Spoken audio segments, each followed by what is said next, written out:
Good morning. Ayan, mayroon sunrise. Kagabi nga, ay, natakot sa Sunrise.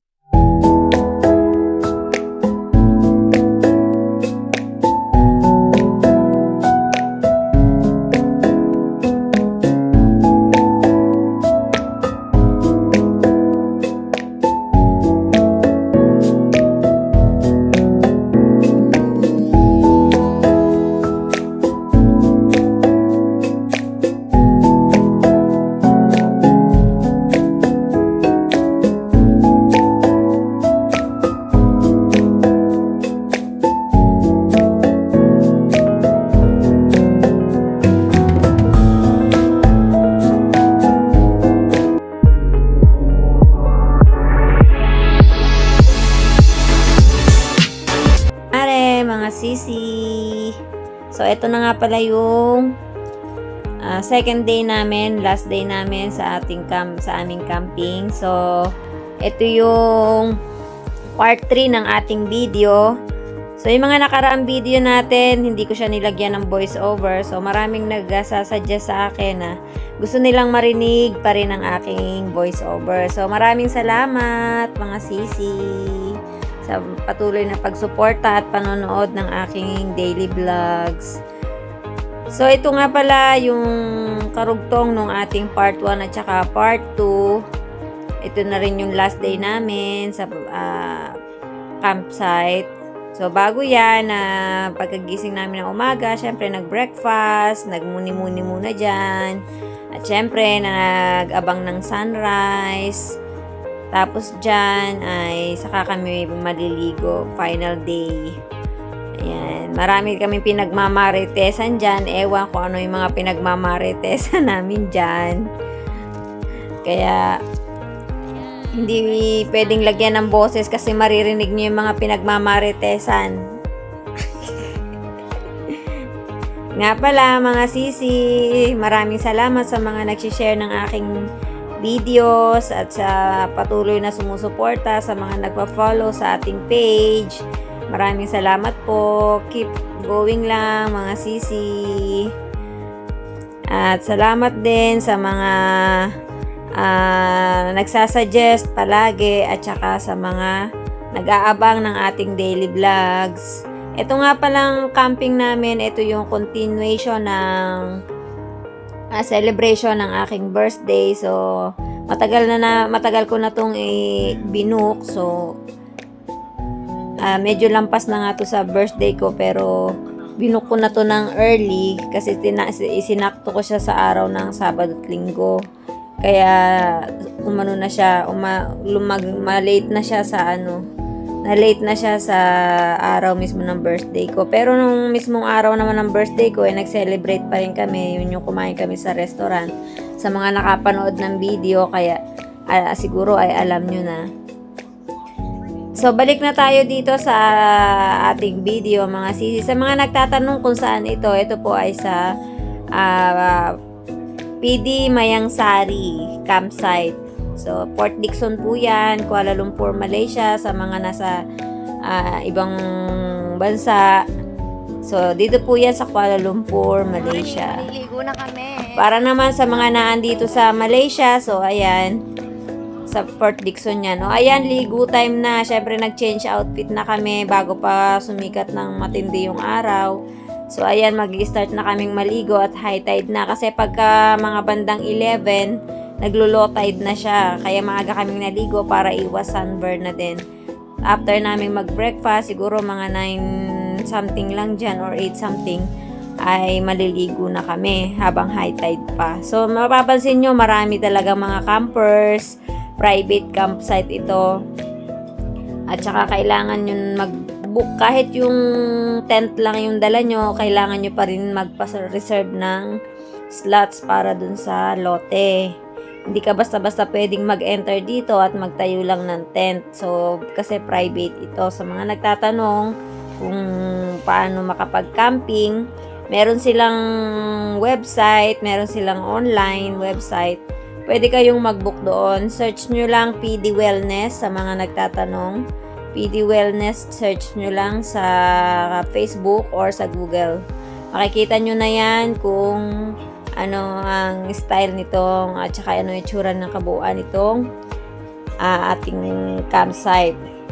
So sa mga nakaraang video ko na in-upload sa part 1 at saka sa part 2, makikita nyo naman siguro kung gaano siya kaganda, malinis, maraming mga campers na nag-stay dito at saka tahimik, walang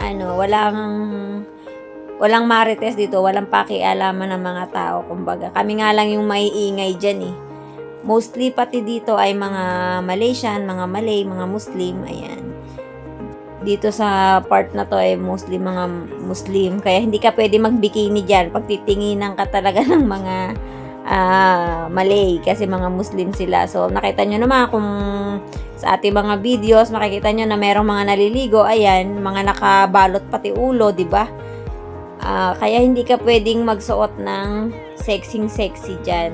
Pero meron tayong mga kasama na medyo sexy pero hindi day-ring na naka two-piece. So ayan.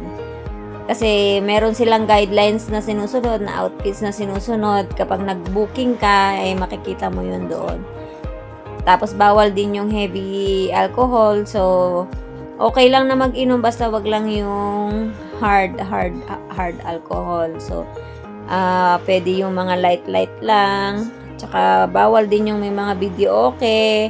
Bawal yung maingay kasi nga peaceful. Kaya nga nagpupunta yung mga tao dyan para mag-relax. So ayaw nila nang i-stress sa ingay.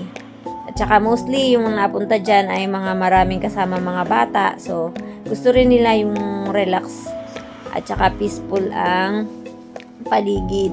So ayan, nakita nyo ay high tide, tsaka medyo malakas ang alon. Ang sarap din maligo, magbabad sa umaga kasi pagka maaga yung tubig ay mainit kasi nag-evaporate yung dagat. Kapag makulimlim ang panahon, yung ilalim ng dagat ay mainit. Pag umaga kasi mainit kasi yung init ng tanghali, kinaumagahan mag-evaporate na siya, kaya mainit-init yung tubig. Kapag tanghali naman, syempre, yung ilalim niya ay magiging malamig na. Kasi mag-iipon na siya ulit ng panibagong lamig sa ilalim at saka yung init. Ayan. So, habang nagsuswimming kami dyan, ay ikukwento ko lang sa inyo yung mga nakaraang araw na vlogs natin. Bilang isang online seller at isang OFW. So yung mga ganitong bagay ay hindi naman natin palaging nagagawa at saka hindi naman lahat ng OFW ay nakakaranas ng mga ganitong events at ganitong happenings. Kasi alam ko hindi lahat ng OFW ay may day off na mahigit 24 hours. So yung iba talaga ay lalabas ng Sunday ng umaga, babalik din ng hapon. So, hindi lahat ng OFW dito sa Malaysia ay merong ganyang off day. Mostly ay maghapunan lang, 8 hours lang. Yung iba, 24 hours. Pero bihira lang yun. Depende rin sa amo. So, kami, mabuti at kahit papaano ay nakakapag-enjoy kami kapag walang trabaho, kahit na paminsan-minsan. Para naman ma-relax din yung isipan natin at saka yung katawan. Sa totoo lang, ako bilang isang OFW at isang online seller ay talagang nakakapagod talaga. Sobrang nakakapagod. Actually, masakit nga ang likod ko dyan ng mga nakaraang araw, yung mga nakapanood ng video ko na nag-upload ako ng nagpa-acupuncture ako. Ewan ko kung na-upload ko na yata, pero nagpa-acupuncture ako ng likuran kasi talagang hindi ko na kinakaya yung sakit ng likuran ko. Talagang kumikurot siya. So, ayan, kaya matagal akong nagbabad sa dagat para matanggal na rin yung mga sakit sa kasukasuan. At syempre, alam nyo naman, ang dagat ay isang natural medicine para sa may mga sakit sa balat at kung ano pang mga nararamdaman.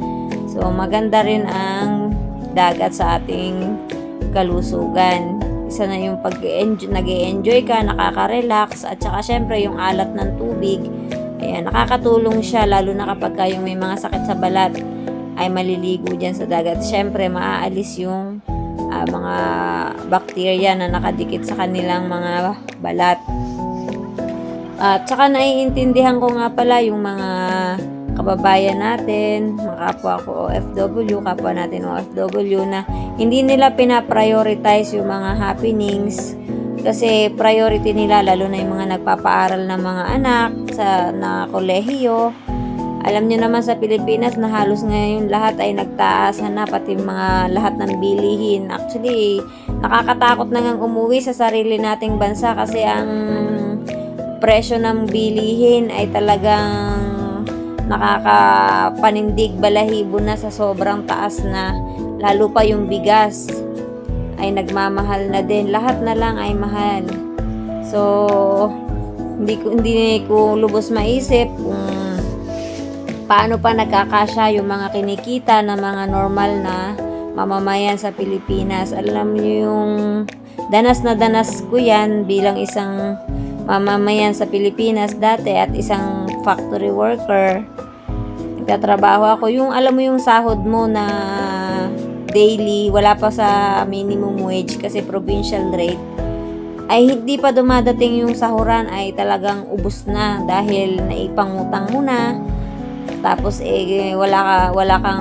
walang natitira kahit konti, wala man lang naiipon. Yung parang isang kahig, isang tuka, yun ang ibig kong sabihin. Yung magtatrabaho ko ngayon para lang meron kang pangkain sa ngayon. Parang ganun. Minsan nga hindi pa nga sumasapat kaya yung ibang OFW na nagtatrabaho dito sa Malaysia o kahit sa ibang bansa, naiintindihan ko sila dahil talagang lahat ng pagtitipid ay ginagawa nila para lang makatipid, para lang merong maipadala sa kanilang pamilya, para matustusan yung mga pangangailangan nila. Dahil sa mahal talaga ng bilihin, tapos meron ka pang papaaralin, tapos ang mga bills mo pa, ay talagang hindi na halos sumasapat. Kaya naiintindihan ko yung iba na talagang hindi na nila ma-enjoy yung kanilang pagiging OFW sa ibang bansa. Talagang as in, sila sa pagtatrabaho. Pero kaya pag umuwi sana yung mga kapwa natin OFW dyan sa Pilipinas, sa mga kamag-anak nila, mga pamilya, umuwi sila para makapagpahinga. Katulad namin na kung halimbawa uuwi kami sa Pilipinas ay syempre gusto namin makapagpahinga. Hindi yung puro trabaho na lang. Syempre kaya nga tayo nagtatrabaho ay para mabuhay ng masarap. Hindi yung magtatrabaho tayo para mapadali ang buhay. Hindi ganun, para umigsi ang buhay ay hindi ganun. Kaya tayo nagtatrabaho sa ibang bansa ay para mabigay natin yung pangangailangan ng ating pamilya, pero wag sana natin kakalimutan na alagaan pa rin at saka protektahan pa rin natin yung ating sarili at ang ating kalusugan ay pinakamahalaga sa lahat. Kaya yung ibang kapwa natin OFW na umuwi sa Pilipinas ay gustong magpahinga, sana naman ay bigyan nyo sila ng karapatan magpahinga. Hindi yung sa ibang bansa ay todo trabaho na nga sila, todo kayod, tapos pag uwi pa sa Pilipinas ay sila pa rin yung gumagawa. So parang hindi pa rin sila nakakapagpahinga. Pero yung iba katulad ko, pag umuwi, syempre hindi ko rin maiwasan na ako yung gumagawa dahil wala ka namang ibang aasahan. Pero sa totoo lang, talagang maraming kapwa Pilipino, maraming kapwa OFW natin na naaawa ako sa kanilang mga kalagayan dahil sa dami na ng mga naging customer ko na iba't ibang karanasan na, iba't ibang stories na ang mga naririnig ko. Merong mga walang day off na ultimo bulak, pang ipit sa buhok, ako ang bumibili kasi hindi sila nakakalabas. Alam mo yun, marami akong customer na na-encounter na ganyan, na ilang taon na sila dito sa ibang bansa na patagulang yung pagkakaroon nila ng cellphone. Minsan, yung amo ay nakamonitor sa CCTV. So, ang gagawin nila ay magtatago sa loob ng CR. O, sinong relate dyan sa mga kapwa natin OFW sa ibang sulok ng mundo? Merong mga amo na talagang sobrang strict. So, yung iba, ultimo gamit sa katawan ay minsan sa akin pa pinabibili dahil sasabihin, ate, pasuyo naman ako nito, hindi ako makakalabas, wala akong day off. So, dahil tayo bilang isang online seller ay nauutusan naman ako ng aking mga customer. Kaya naaawa ako sa kalagayan ng iba nating mga kababayan. Kaya hindi lahat ng OFW sa ibang bansa ay masarap ang buhay. Yung nakikita nyo lamang sa Facebook, sa kanilang mga videos na ina-upload ay nakangiti sila, pero kahit sa totoo niyan na hirap na sila, ayaw lang nila na mag-alala ang kanilang mga kamag-anak. Siyempre, sino ba namang OFW nagugustuhin na mag-alala ang kanilang mga kamag-anak na nasa Pilipinas, tapos ikaw ay malayo sa kanila. Siyempre, kahit hindi ka okay, kahit nandyan na yung lugmo ka na, kahit yung nandyan yung malungkot ka na, yung iba nga nagugutom, mga walang pagkain. Sa totoo lang, marami akong na-encounter na ganyan na mga customer. Kaya kapag may sinabi sila na ipapabili ay okay na okay sa akin at talagang hindi ko sila natitiis. At yung iba, kahit malalayong lugar ay pinupuntahan namin, ako mismo nagdi-deliver, kami mismo nagdi-deliver dahil talagang wala silang day off, kaya naiintindihan namin ang kalagayan nila. Minsan pag nakakabili ako ng mga pagkain, dahil nga hindi sila nakakalabas, pagkain Pinoy, hinahanap rin nila. Siyempre, namimiss nila, ate, pabili ng bagoong, ate, pabili ng tuyo. Siyempre, yan, lahat ng mga ganyang bagay ay hindi ko na pinapakita sa social media, pero lahat ng yan ay na-encounter ko. Meron ngang, ate, magpapabili ako ng box, o dahil hindi sila nakakalabas, gusto nilang mag-ipon ng gamit sa box, tapos ay bibilihan ko sila ng box para makapag-ipon sila ng mga gamit, patago pa rin sa amo. Kaya marami akong mga na-encounter bilang isang online seller at isang OFW ay naiintindihan ko ang mga kapwa natin. So ito, last day na nga pala namin dyan, at pagkatapos namin kumain ay uuwi na rin kami dyan. Ang last video, hindi na ako nakapag-video at napagod na rin kami. Dahil pagkatapos dyan, uwian time na. Maraming salamat. Bye-bye!